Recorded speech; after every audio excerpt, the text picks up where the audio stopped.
एक बार की बात है, पहाड़ी के नीचे बसे एक छोटे से गांव में एक जवान लड़का रहता था। वह लड़का उस पूरे गांव में अपने आलस्य और काम चोरी के लिए प्रसिद्ध था। सभी गांववासी उसे आलसी कहकर ही पुकारते थे, क्योंकि वह पूरे दिन एक पेड़ के नीचे पड़ा रहता, झपकियां लेता और अपने भविष्य के बारे में अच्छे अच्छे सपने देखता।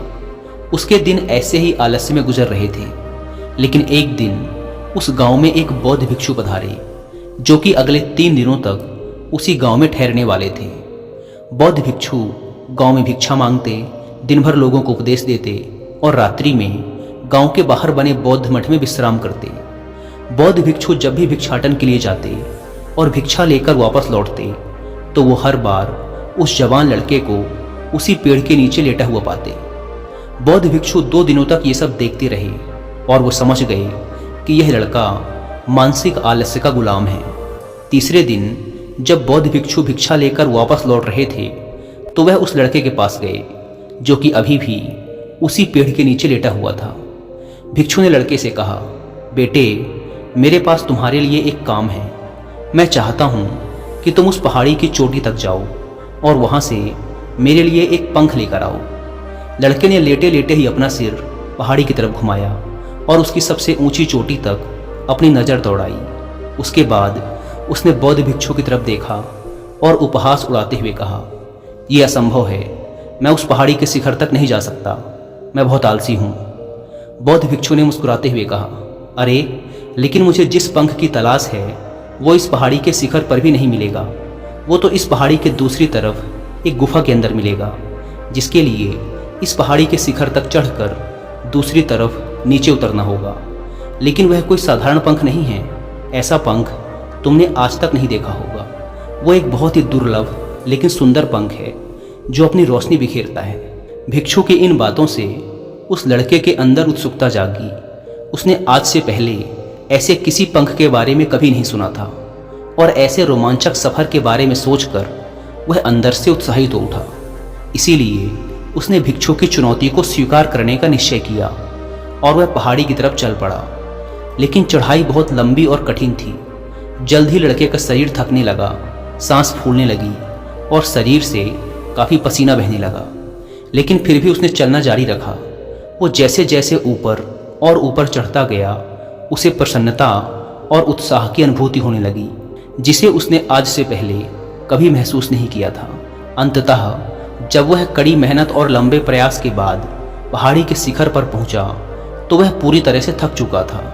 लेकिन वह बहुत खुश था। उसे अंदर से आत्मसंतुष्टि का एहसास हो रहा था। उसके चेहरे पर योद्धाओं जैसी मुस्कान थी, जैसे उसने कोई युद्ध जीत लिया हो। उसने पहाड़ी के शिखर से नीचे देखा। उसके सामने एक बहुत ही मनमोहक दृश्य था। उसने अपने अंदर एक उपलब्धि की भावना महसूस की, जो उसने आज से पहले कभी नहीं की थी। लेकिन असली चुनौती आगे थी। लड़के को पहाड़ के दूसरी ओर उतरना था और उस गुफा को ढूंढना था जहां पंख के मिलने की बात कही गई थी। नीचे उतरना और भी ज़्यादा मुश्किल व खतरनाक था, क्योंकि ढलान ज़्यादा खड़ी थी और चढ़ाई के समय लड़का कई बार लड़खड़ाया और गिरा भी था, तो वह डर भी उसके अंदर था। लेकिन भिक्षु को पंख लाकर देने के वादे की वजह से वह लगातार आगे बढ़ता रहा। काफ़ी खोज मशक्कत और कड़ी मेहनत के बाद जब वह अंत में गुफा तक पहुंचा, तो उसने देखा कि पंख वहीं पड़ा हुआ था, जो गुफा के प्रवेश द्वार से छनकर आ रही रोशनी में चमक रहा था। उसने पंख उठाया, लेकिन उसकी सुंदरता को देखकर अचंभित रह गया। वह काफ़ी देर तक पंख को ही घूरता रहा, लेकिन फिर अचानक उसे याद आया कि अभी तो उसे वापस भी जाना है। उसने खुद की तरफ देखा। वह पूरी तरह से थक चुका था। वह चिंतित हो गया कि वह पहाड़ पर कैसे चढ़ेगा और भिक्षु तक पंख कैसे पहुंचाएगा। एक पल के लिए उसने हार मानने के बारे में सोचा, लेकिन फिर उसे वह उपलब्धि और गर्व की भावना याद आ गई, जो उसने पहाड़ी के शिखर पर पहुंचने पर महसूस की थी।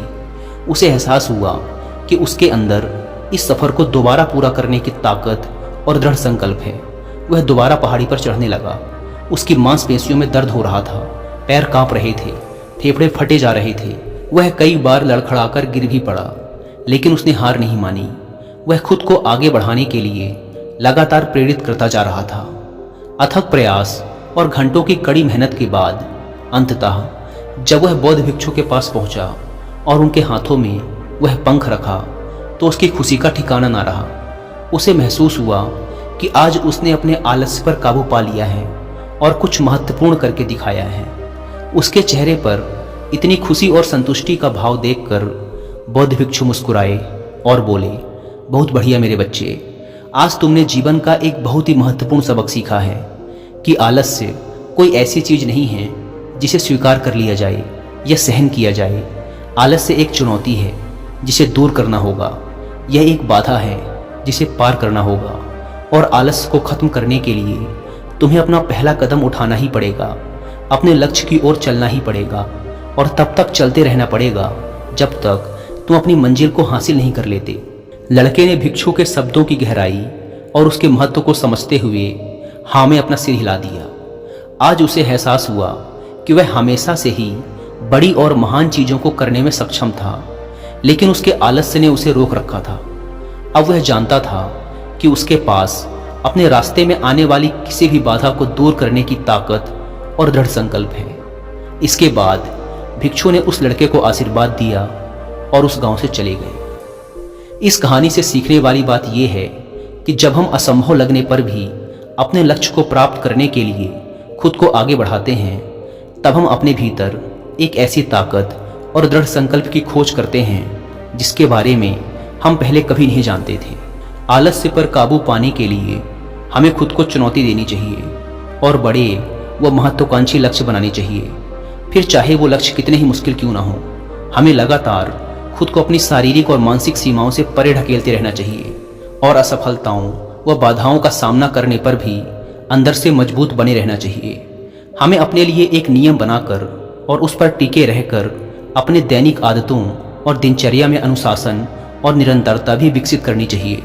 हम कुछ ऐसी अच्छी आदतें बना सकते हैं जो हमें मन न लगने पर भी ध्यान केंद्रित करने और क्रियाशील बने रहने में मदद करती हैं। एक और महत्वपूर्ण बात, आलस्य पर काबू पाने का मतलब विकास की मानसिकता विकसित करना है।